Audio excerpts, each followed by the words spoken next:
Silicon Provence. This is the word I put to share my experience because I worked here for about 10 years before I was in another part of the France. And I've learned a lot of things from, you American, because the startup mindset is a lot, not better, but it's more competitive and business oriented in the US than it is here in France. And that's basically what I've studied by the experience I had with my startup, but we're going to dive to it in a second. So first of all, just to tell you who am I, so I'm Amaury KHELIFI. I've worked 10 years in the corporate world. By corporate world, I'm talking about my first part of my career was about training people how to set up infrastructure, IT infrastructure in large companies.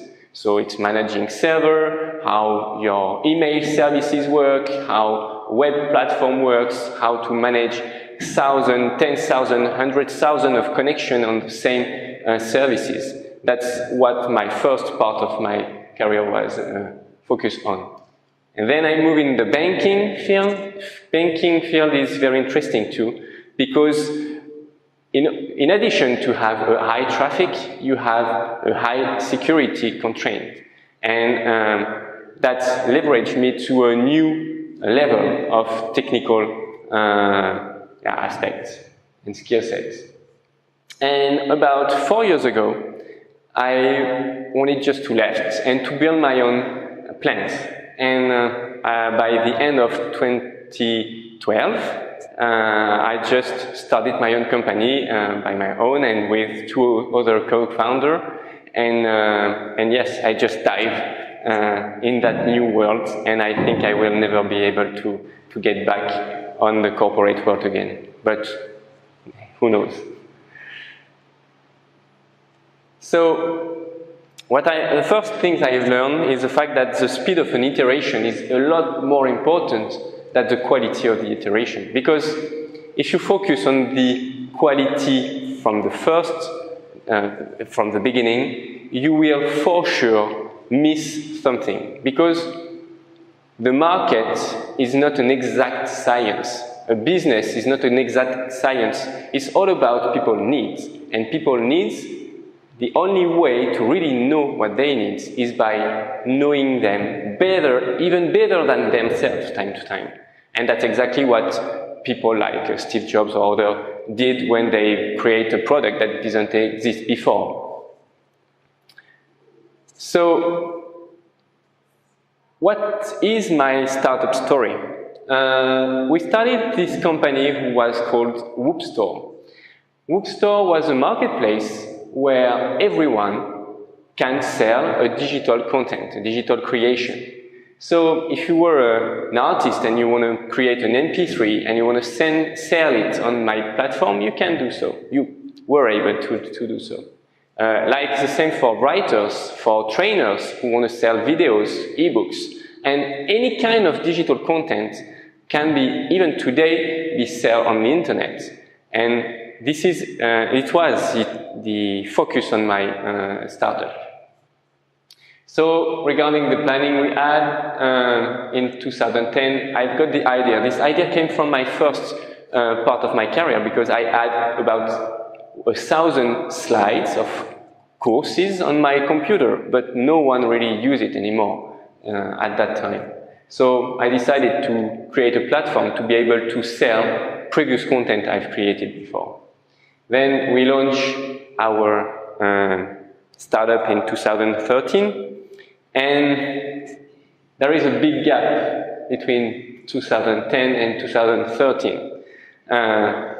Too much time, a lot too much time.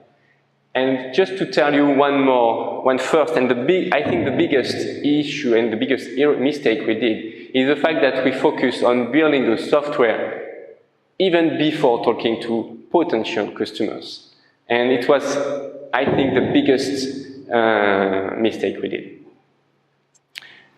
And in 2014, to come back to the story, I've joined an American accelerator, which is called not an American, sorry, a European Innovation Academy, which is a European accelerator, but a lot of the mentors came from the Silicon Valley. And we've got some good advices from them. And after a quite long discussion with them, we decided to stop our company. So any man can make mistakes, but only an idiot persists in these errors. And that's exactly what was the conclusion of this story. And I just take the time to think over what I wanted to do next. But before moving forward to that, let's dive into what we've done wrong. So the first thing is I just found someone, as a co-founder, I found other profile like me. And it's quite usual, but the point is, when you know something, that's perfect. You also know what you don't know. You don't know what you don't know that exists. And so I just imagine what I need to create my startup. I need to code, in fact, to build this software. But there is a bunch of other things that you do need to have as a skill set to launch a company. And that's the main mistake we did, is to find a similar profile as a co-founder. We tried to hire some marketers by the end of 2013, but it was too late, and we struggled, like every company, by the hiring process. We were quite perfection-oriented. Of course, I was working in the banking field. So in the banking, you can't do any mistake because you are dealing with people money.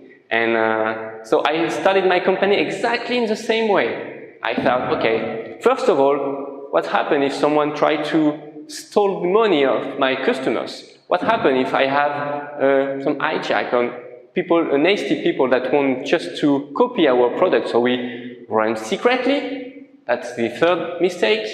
We never talk about our project almost since we launched it, which is a huge mistake too. Why, by the way, is it a huge mistake to keep it secret? Does anyone want to answer? Word of mouth is your best advertising. Yeah. It's free. Yeah. People know what you're doing. Totally, the word of mouth. And that's not the one that I thought. The one that I thought is the fact that when you build a product, you build a product for someone. But how to know what are their needs if I don't ask to them? So we just built something just for our own pleasure. We create a product because we love coding. And finally, it was not relevant for our market. So regarding the market, we target something too large. There is another company who is quite successful, which is called Gumroad. Exactly the same concept as we did, but the founder lived in San Francisco, and after a few months he raised $8 million, while we only had 30K euro. So picking the same market doesn't make sense because they have large resources in terms of communication, marketing, and all that kind of stuff that we didn't add. And so we are coming to one other mistake we did, is lacking of marketing and communication. Almost the first time we communicate around our product was on the launching day. So on the launching day, guess what? We just ran into the street. We picked one special day. This was the music party on the 21st of June. We just ran into the street and we gonna meet artists. And unfortunately, artists were focused on playing good things. And when we just came to them and give them our business card, yeah, that was just okay. They put it in pocket and they just wanted to do a quite good gig. So they even didn't pay attention to us. And after a while, after 1 year, in fact, we reached between, I don't know exactly the figures, but it should be 600 users, something like that, which is almost nothing for 1 year. It's less one user per or 2 users per day, in fact. So nothing. And just to get to the last mistake we did is we've never really talked to the press.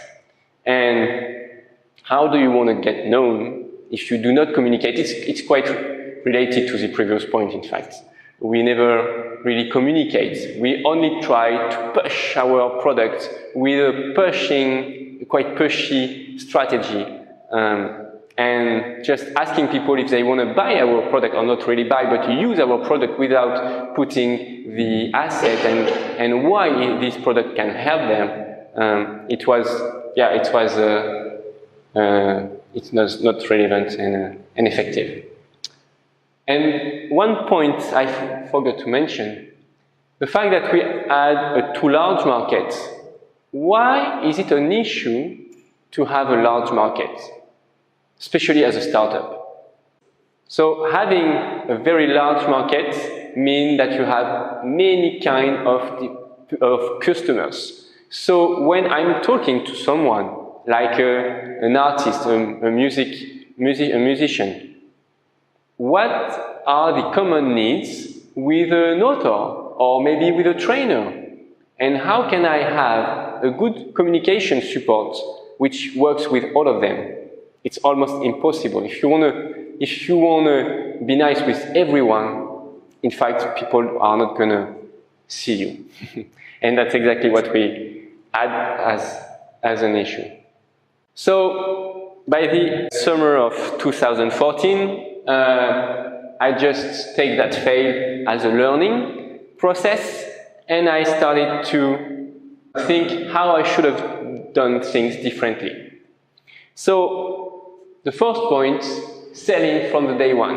Oh, I have an idea, a new startup. I'm directly going to talk about that with people around me, just to be sure that it's working. But I'm not talking about only your family.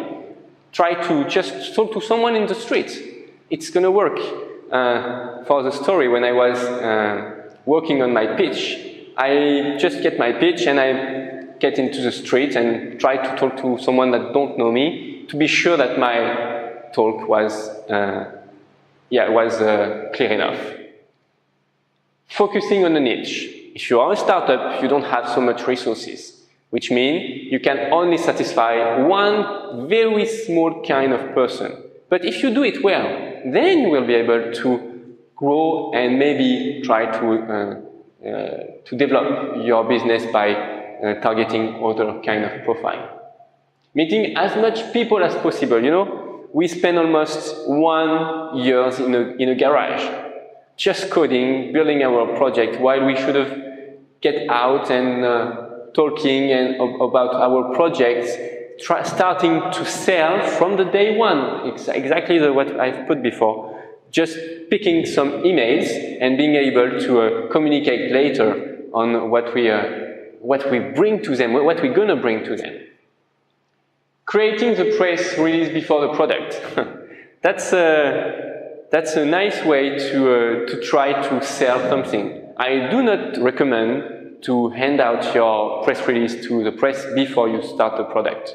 But I do recommend to create this kind of support, because you do need to put inside every asset and every goal, your company goal, and why you are creating this company.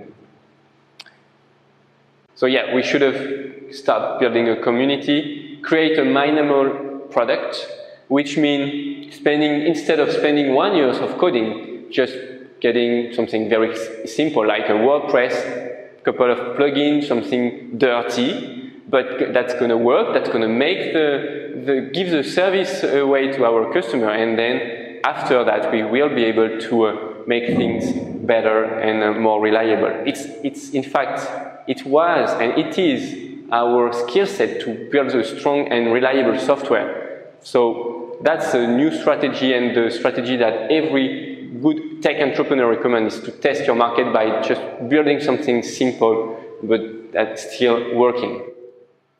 And focusing on milestone and learn. I think, again, we didn't really look enough around us to see what others did and what was working. So, what is to be a startup founder in Provence? And what are the pros and what are the cons? The pro for being here is that you're going to have a quite fair employee price. It means it's not as expensive as it is in the Silicon Valley. In Silicon Valley, it's quite, I think, 2 times more than here. And they are quite good engineers, like we said before. Quite good business school too, and you have a very committed engineer that are ready to build startup, because it's quite something very interesting to work in a startup. There is a growing startup ecosystem, not as we can have in a big city, but quite good too. You have not so bad subsidies. If you are doing well, you can get maybe 30 to 50 K in terms of subsidies. And you have few accelerator and incubator now, that became better and better with the time. Easy access to Africa, Asia, and Middle East, which is quite interesting because the Asia and the Africa are going to be the next market, and you have a bunch of domain where you can create a new service or product. And the weather is quite good too. So it's still important because you can attract very talented engineers, and they also look for a quite good lifestyle.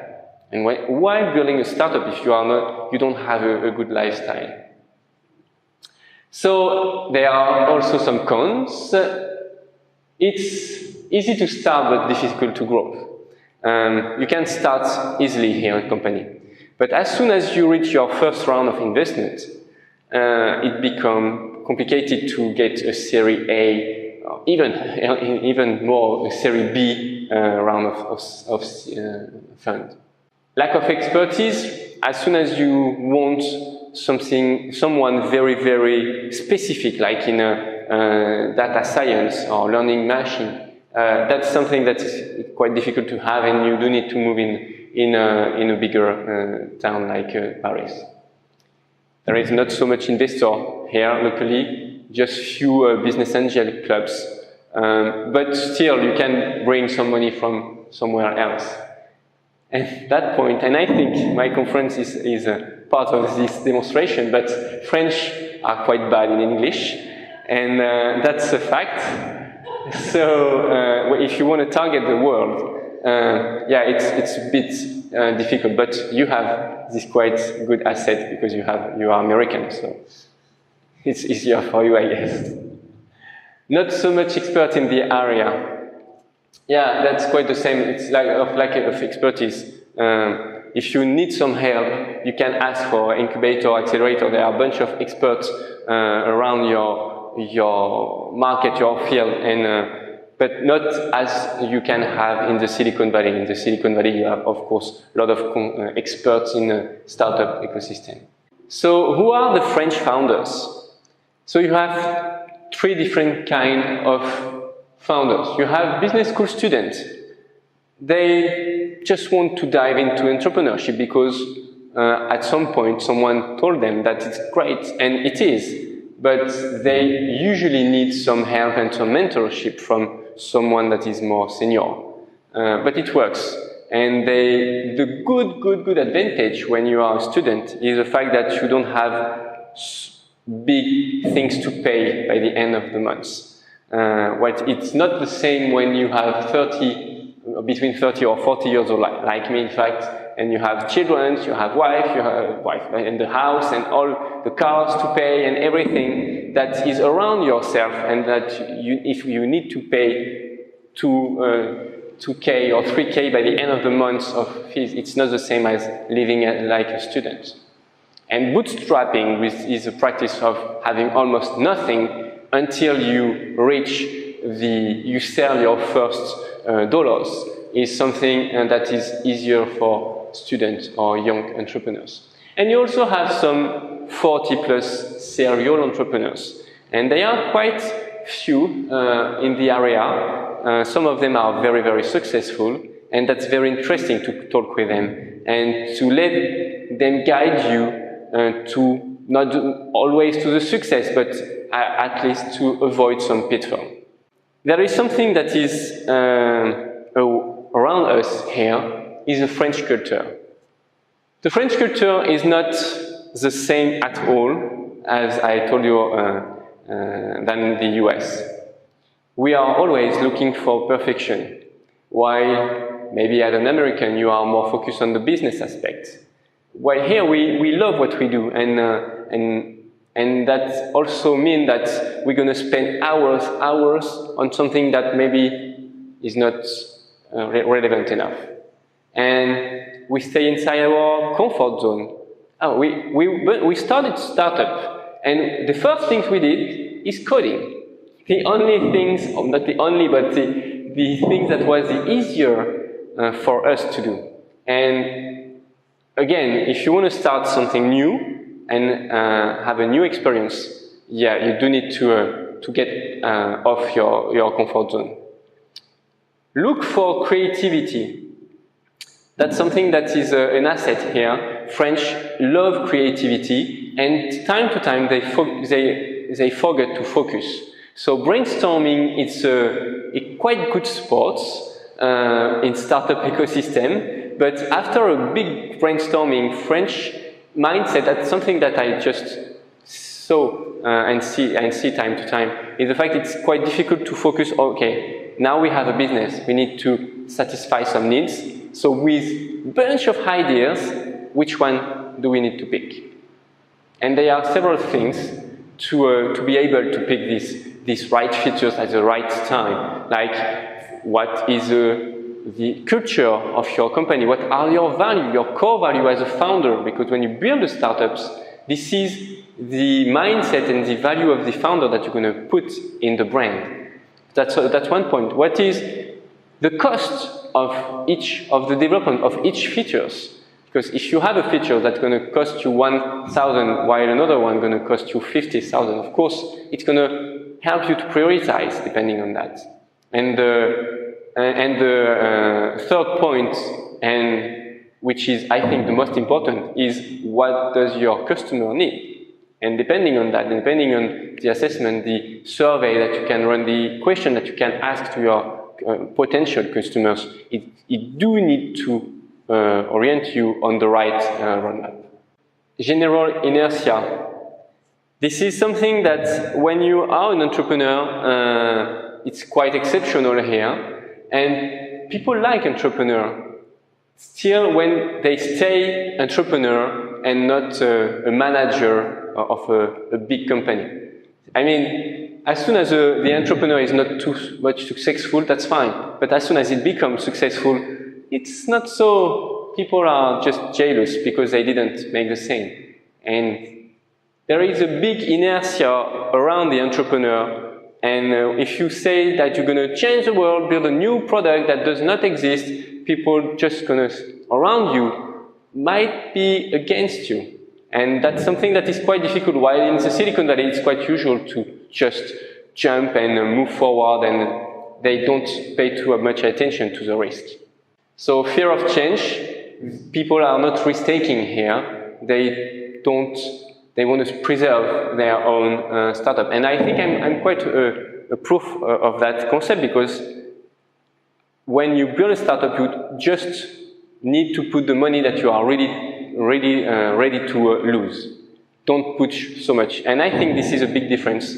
In the US, I know that people are going to able to bet almost everything on their company. So again, the management, we talk about that, the fact that if you are still an entrepreneur, that's fine, but if you become a manager, it's not so pleased, and people are not always agree to pay